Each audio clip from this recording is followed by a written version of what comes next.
everyone. This is Damaris Ramos, your host for Latina Role Models. And today we have Jacqueline Centeno with us. Welcome to our program. Thank you. Thank you for the invite.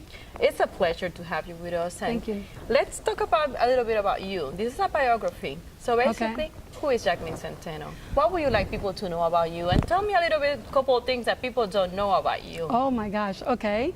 Well, Jacqueline Centeno was born in San Juan, Puerto Rico. Okay. My family is from Manatí. It's a town northeast of the island. And my father was from Vega Baja, but they lived all their lives in Manatí. When I was younger, we moved to the United States very young. How old are you? About a couple of months old. We moved to California. And then prior to my kindergarten, we moved back to Puerto Rico. And I studied kindergarten, first and second, in Puerto Rico, in Colegio Inmaculada, Concepcion. And then we moved back to New York. My father had family in New York, and he got a job offer as a teacher. So we went there, and I studied third, fourth, and fifth. And I'll go back to that for a minute because it's real particular. Then we went to Puerto Rico and studied sixth and seventh, and came back and studied eighth, ninth, 10th, and half of my 11th grade, and then we moved to Connecticut.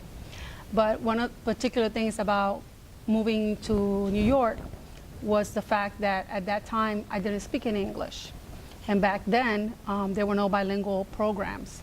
There were ESOL programs, and there were paraprofessionals that assisted in the classroom. But I remember crying for like 2 weeks straight because I didn't want to go to school. I was being bullied because I didn't speak the language. And even though at that time, Brooklyn had a lot of Hispanics, it was not accustomed to be speaking in Spanish. You know, schools were all English, and you have to speak in English, and why are not you not talking in English? So at home you were speaking Spanish? So at home, my parents are very culturally sensitive. So everything from the house indoor, from the door inside was all Puerto Rico.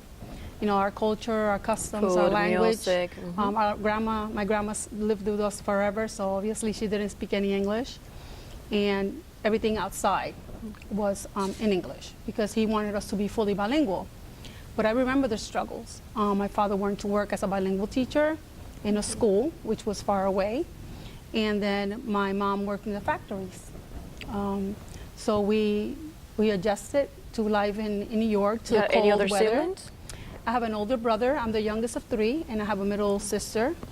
We all graduated from Connecticut, well, except my brother graduated in New York, but then we moved to Connecticut, so I graduated from Hartford High School in Connecticut. From there, I went to study at UConn, at University of Connecticut. Before we get there, when you look back and you trace those years, basically 2-3 years, United States, Puerto Rico, how do you think that impact your life? I think it made it rough for me to have, I have very few friends that are close-knit friends of mine from childhood, because it was difficult moving and making new friends. And when you're young, you know, you don't really impact, as an adult and as a mom, I can see the impact it might have now. But back then, you know, people move because of necessity, or because job opportunity, or because they want something better for your family. And children really don't have a say on that. You know, children's got to get up and go with the flow. And I think it was really difficult for me to like leave my friends all the time, make friends, and then, oh, we got to go again.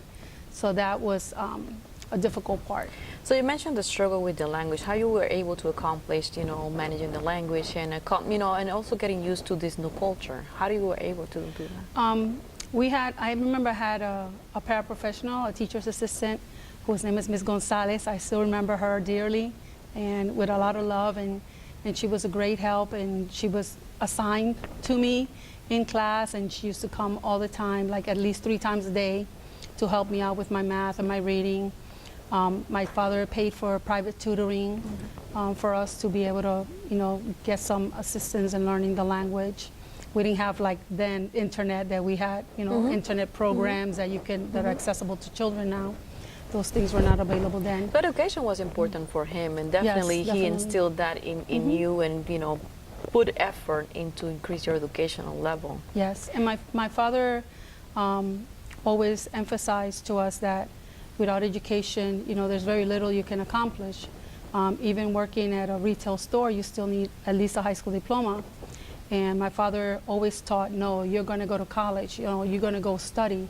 you've got to do something better. You have to be able to be successful and be a good citizen in the society. So we can say that he was a role model in your life? He is my mentor. My dad is I consider my dad and my mom my mentors. My dad in the aspect of an educator, and I am an educator, and my mom in the aspect of hard work.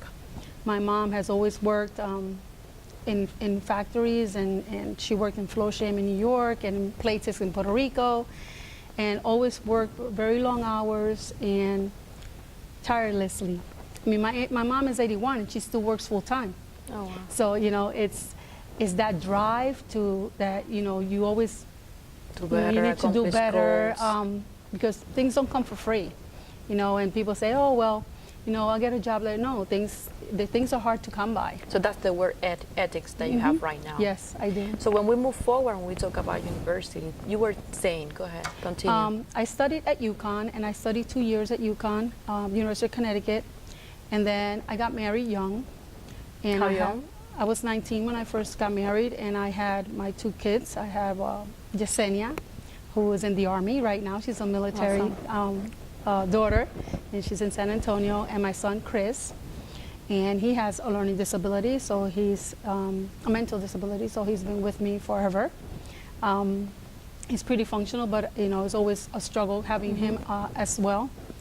But then we got divorced because I went through a really rough marriage with a very abusive person, both physically, emotionally, every which way you can think of abuse.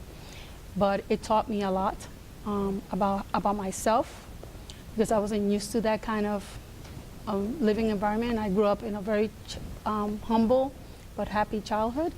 So going into that day when I got married, the following day was like somebody flipped this person upside down, and it was a totally different person that I didn't know. And going through that struggle for about 5 years, off and on, almost cost me my life, literally. And what do you learn from that? I know that you mentioned that I'm strong, that I'm really strong, that I think that people, when you have children, you have the power to endure and the power to move ahead and wake up and say, you know, no more. I deserve better than this. I'm a person. I'm worth it. And it comes a time where you say, you know, no more. Stop. This is why am I in this situation? This is not life. This is not how I want my children to grow up. This is not what I want my children to see. Something specifically happened that impacted you and your decision to walk away from that unhealthy relationship? Yes, actually, I ended up in the hospital. And I really, when I was in the hospital, I really didn't want my child, my kids were really young, but I still didn't want my children to see that or experience or seeing someone hit their mother, or that, you know, women are considered less than, because that's not what I wanted for my daughter and for my son to learn. You know, I wanted them to be healthy and grow up in a healthy environment.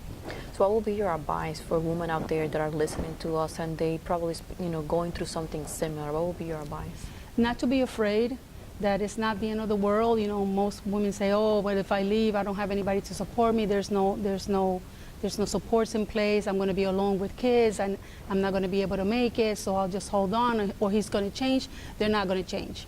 You know, an abusive person is an abusive person, and they're not going to change, and you can't change them. And I think that you need to step away from that. There's a lot of places and a lot of service agencies that provide those kind of assistance, and that they'll never be alone. There's always good people who will give them a hand, and that you don't need to go through that and take any kind of abuse, because you're worth it. You know, you're worth more than that. So when you end up being a single mom, and you completed 2 years of college? No, I did more. I mean, Okay. I stopped and then I went back. After about 7 or 8 years, I got remarried, and I went back to school. When I was about 28, 29, I went back to school. I got my bachelor's degree and my master's degree in science and psychology. Then we moved to Florida about 20 years ago. I got divorced about 10 years ago, but we moved back to, we moved here, and I went to UCF, go Knights! And I studied a second master's degree in Latin American literature, in Spanish, and a minor in Peninsular literature. And recently I finished my educational specialist in educational leadership, administration, and supervision. And I'm currently in the middle of my doctorate degree in educational leadership. So basically you're telling me that struggles in life make you stronger. Yes, definitely. Yes, But yes, right now you definitely. have new journey. Tell me a little bit more about that.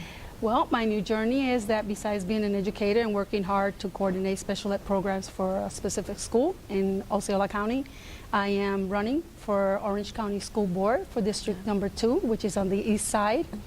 And I think that is important for me as an educator to come in and fight for our students. I believe that all students can learn, and sometimes we see, I've been through a lot of positions in the county. I worked for Orange County for like 14 years. And in that process and in that journey, I've seen a lot, and I've learned a lot from really good people. I have a really good mentor, Dr. So what has been Ortiz, your motivation to try to accomplish this goal right now?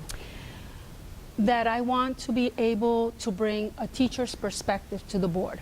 If you look at the way the board is situated right now, there's only one. There's an 8-board panel in there, and there's only one person who's actually she's a librarian, and none of the other persons are educators at all.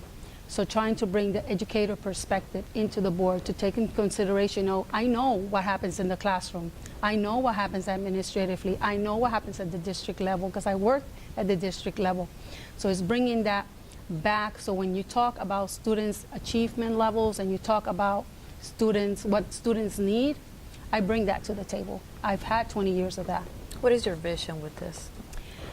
My vision is being able to establish a better rapport between the school district and the schools and the parents and the community, because I think there's a disengagement in them, that parents are not informed as much as they should be about what's going on not only in the schools but at district levels, and to be able maybe to bring back the bilingual programs that we used to have, especially with La Diaspora that we have right now from Puerto Rico and from Venezuela, all the students that are coming in.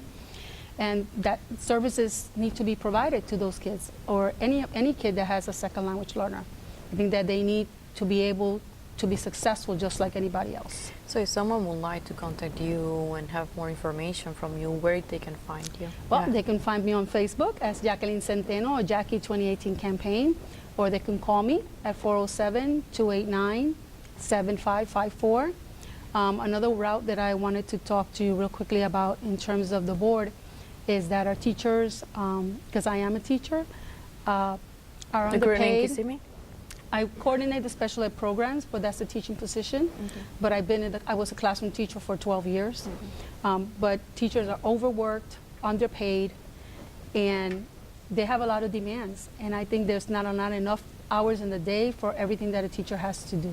And I think that we need to bring respect and value back to the teaching profession.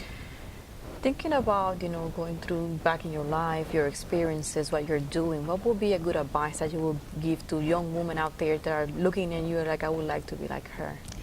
To never give up on your dreams. That education is a key, is key to everything, and that there's never an age not to go back. It doesn't matter how old you are. You can go back to school. You can learn and say, oh, I'm too old for that. No, you're not. And you don't have to go to a 4-year college. Even if you're interested in doing, being a florist, there's classes for that. Do what you enjoy, follow a dream that you've had and you haven't been able to accomplish, because it can be done. And there's a lot of people out there that are willing to give you a hand. You'll be surprised that there's kind people in the world. And you are an example of turning your struggle into your strength. Yes, I do a lot. I'm the president of the Orlando Hispanic Lions Club. One thing that you said, one thing in particular that people don't know, I was in the Army. So, and we'll probably need to follow up on this. This has been, we ran out of time, so we have to reschedule. Okay. This has been the Maris Ramos for Latina Role Model with Jacqueline Centeno. Thank you.